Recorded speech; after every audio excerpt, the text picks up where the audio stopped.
Hola, ¿qué tal amigos? Soy Laura Ceballos y esta es la entrega de la semana acerca de los derechos humanos. En esta ocasión quiero platicarles sobre las celebraciones o festejos que tristemente no tienen mucha razón de ser al celebrar lo que más bien debería de ser un recordatorio del origen de estas fiestas, a veces internacionales, por los derechos de diferentes grupos. Pues bueno, como saben, a mí me gusta traer de la historia un contexto para que sepamos de dónde surgen estos derechos. En esta ocasión vamos a platicar sobre el tema general de los derechos humanos, de su surgimiento y de las generaciones de derechos humanos que se han logrado a lo largo de la historia. Las civilizaciones, durante varios siglos, siempre dieron visos de organizarse de un modo en que se pudiera lograr una uniformidad en la forma de comportarse de las sociedades. La evolución de estas sociedades nos lleva hasta la aparición de un decálogo de presupuestos espirituales señalados en la Biblia. A estos presupuestos les llamamos los 10 mandamientos y tienen como fin último regular la conducta social universal, es decir, que se debían aplicar aún en contra de los individuos que no quisieran llevarlos a cabo. Desde esa aparición primera, vamos a dar un salto cuántico hacia el surgimiento de la primera constitución como tal, que le otorgó derechos a la sociedad. Estamos hablando de la Carta Magna de Juan Sin Tierra, que en 1215 se vio forzado a reconocer derechos e inmunidades a la nobleza y a prohibir que les fueran confiscados los bienes a esos nobles, en tanto no se tratara de un juicio justo que fuera celebrado por sus pares. Y además se estableció como el primer documento en donde se plasma un principio constitucional en el que se le limitan los poderes al rey. En esta concesión escrita se garantizaba y se protegía además otras actividades como el comercio de las personas de los feudos, la regulación del pago de los impuestos, la regularización de actividades que se referían al sistema judicial, se otorgaban algunas libertades y se regulaban las atribuciones del Parlamento y los asuntos de la Iglesia Católica en términos generales. Pues bueno, habrían de pasar poco menos de 600 años para que otros sucesos de gran envergadura dieran paso formal a lo que ahora conocemos como los derechos de primera generación. Y que, dadas las circunstancias que vivía la Francia revolucionaria de 1776, nacieron el liberalismo político y el liberalismo económico como productos de los ideales filosóficos en pugna contra el absolutismo monárquico que estaba hundiendo a la ciudadanía en una pobreza absoluta. El liberalismo económico era la libertad del mercado y la no intervención del Estado en la producción y distribución de bienes y servicios. El liberalismo político consistía en la tutela, ojo, de los derechos fundamentales básicos que son la vida, la igualdad, la seguridad y la propiedad. Entonces aquí tenemos los derechos de primera generación, denominados derechos políticos y sociales, que obligaban al Estado a respetar los derechos fundamentales de cada ser humano. Después, como es obvio, llegó la segunda generación de derechos, los económicos, sociales y culturales, ya que en 1870, tras la caída del Imperio Austrohúngaro, se empezó a limitar el desmedido neoliberalismo que ya había causado grandes desigualdades económicas y los primeros levantamientos sociales. Surgió el primer Estado alemán y el primer Reich a cargo del barón von Bismarck. quien decretó que el Estado se reservaría la producción de ciertos bienes y servicios, y de esa manera se aligerarían las desigualdades que se padecían ya en la población. Entre otras decisiones del barón von Bismarck y las primeras luchas en realidad de corte mundial, llamando a esto la Primera Guerra Mundial, hubo varios movimientos de protesta en varios países. Todo esto originó que nuestra Constitución en 1917 y la Constitución de Weimar de 1919 consignaran los derechos sociales, que se determinan como esa obligación activa del Estado para determinar políticas que permitan el disfrute de una mejor calidad de vida para todos los sectores de la población y se constituyen por derechos colectivos como la seguridad social, la satisfacción de los derechos culturales, sociales y económicos como el derecho al trabajo, a la formación de sindicatos y a obtener un nivel de vida que permita al trabajador y su familia adquirir bienes y servicios que satisfagan sus necesidades básicas de educación, alimentación, vivienda, vestido, asistencia médica, etc. De esta época surgieron los tres primeros organismos internacionales que fueron la Liga de Naciones, el Tratado de Versalles y la Oficina Internacional del Trabajo.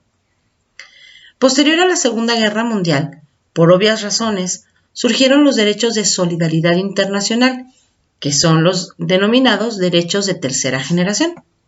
Estos son los derechos de los pueblos, es decir, la autodeterminación, la independencia económica y política, los valores culturales, la paz, la cooperación internacional, el uso de los avances científicos y tecnológicos, la solución de problemas alimenticios, educativos, demográficos, ecológicos, medioambientales y todos los que se relacionen con el patrimonio cultural de la humanidad y su preservación. De esta crisis planetaria también surgieron organismos y se modificaron los existentes. La Liga de Naciones se transformó en la Organización de las Naciones Unidas y bajo su auspicio se signó la Carta de las Naciones Unidas en San Francisco el 24 de octubre de 1945 y la Declaración de los Derechos del Hombre el 10 de diciembre de 1948. Bueno, aquí ya tenemos el proceso evolutivo a grandes rasgos de los derechos humanos. Pero hay que señalar que esos no son los únicos derechos que existen y que no siempre fueron reconocidos en todo el mundo al mismo tiempo. Hay también que señalar que en principio fueron otorgados por el gobernante, luego fueron tutelados por las constituciones nacionales.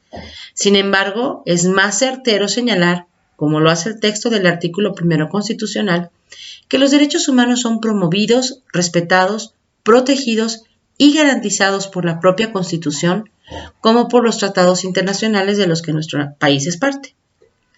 Sin embargo, también hay que decir que el que hoy hayan catálogos de derechos no ha sido ni fácil ni rápido, y que para arribar al estado en que nos encontramos hoy día, han pasado muchos años de luchas, de exigencias incansables y obviamente muchas violaciones e injusticias a grupos vulnerados por costumbre. Ejemplo de ello puede ser lo que motiva la participación de este día en que conmemoramos el Día del Trabajo. Vamos a ver, hoy no oímos a nadie diciendo ¡Feliz Día del Trabajo! Y mandando frases motivadoras sobre el tema. ¿Y por qué es esto? Porque el Día del Trabajo es la conmemoración de una serie de huelgas y pugnas entre los trabajadores de una planta industrial en Chicago y los dueños de la misma, que obvio no tenían ni las mínimas condiciones de higiene y justicia y salarios que los trabajadores merecían.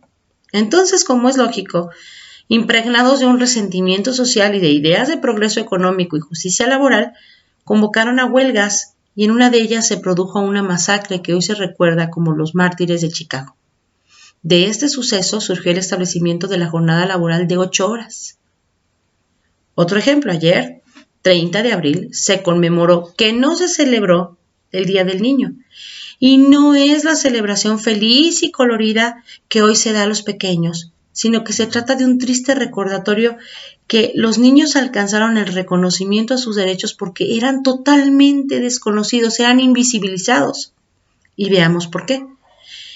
En 1919, la inglesa Eglantin Jeff inició Save the Children Fund, dada la miseria que miles de niños europeos vivían después de la Primera Guerra Mundial. En 1920 se trasladó a Ginebra y creó Save the Children International Union, que más tarde se convertiría en una Unión Internacional de Protección de la Infancia. En 1924, la Sociedad de Naciones aprobó la Declaración de Ginebra sobre los Derechos del Niño, redactada por la Unión Internacional de Protección de la Infancia, que estableció los derechos del niño al desarrollo material, moral y espiritual, a recibir ayuda cuando estuviera hambriento, enfermo, discapacitado o huérfano, a que se les socorra en primer lugar en situaciones graves, a quedar exento de cualquier explotación económica y a recibir educación que le inculque un cierto sentido de responsabilidad social. Entonces ahí tenemos otro ejemplo de que el festejo se remonta a terribles orígenes de violaciones de derechos a grupos vulnerados. Otro ejemplo es el mal llamado Día de la Mujer, que tiene escasos días de haber sucedido. Esta también es una fiesta muy mal entendida porque no se festeja a las mujeres, en tanto mujeres, sino que es el duro recordatorio que antes, por no decir siempre, a las mujeres no se les tomaba en cuenta para ninguna situación o actividad fuera de casa, que no se les permitía hacer transacciones, recibir herencias, ser cabezas de familia y siempre debía ser tutelada por su padre, al casarse por su esposo y al quedar viuda por sus hijos.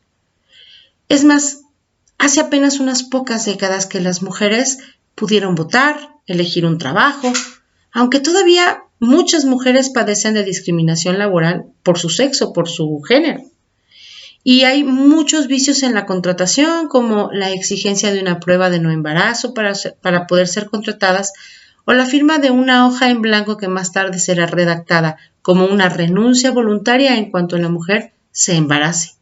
O bien, casos que a mí me parecen realmente lamentables, repugnantes, aquellas mujeres que son contratadas por su físico, más que por las capacidades laborales e intelectuales que ella posee. En fin, lo que yo quería con este capítulo es demostrar que el que hoy tengamos derechos no es un acto de generosidad, ni los derechos son causa de celebración. Detrás de cada fecha hay una historia de violaciones repetidas por siglos, a millones de seres humanos, y es por ello muy útil que revisemos tanto nuestra Constitución como todos los documentos que la respaldan históricamente, así como a las constituciones de todos los demás países. Aquí en la cajita de comentarios les voy a dejar los vínculos que les recomiendo para que los consulten y podamos comentar acerca de ellos. Les pido que con esta nueva entrega me acompañen con su suscripción, me regalen un like al video, lo compartan y recuerden que los derechos nos hacen más humanos. Muchas gracias. Soy Laura Ceballos.